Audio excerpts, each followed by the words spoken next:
This is the missional church. Simple.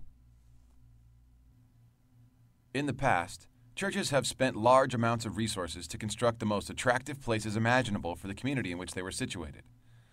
Great music, compelling teaching, and a host of programs designed to gather people together were the staple of such church communities. Anyone who wanted to come was welcome, and church members were encouraged to invite their friends and neighbors.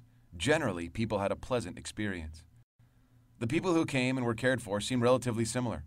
Education, income, pastimes, race, struggles, and histories seemed to be almost identical.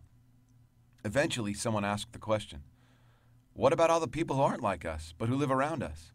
Why aren't they here too?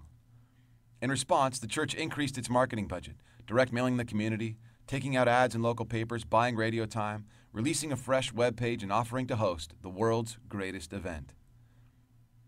The church was determined to be the center of everything great that happened in the community. Church members began to rely on the church to do the work of conveying God's story in the world. If someone could be brought to an event, they could hear about Jesus from a professional teacher. Inviting people became synonymous with evangelism. The missional church, on the other hand, empowers its members to be the church in the community. The church trains, resources, encourages, and challenges its people to live out the good news in their community with those who would otherwise be suspicious of a church and its marketing efforts. The church sends out its members to live among people unfamiliar with church customs, songs, and what it holds sacred, just like a foreign missionary.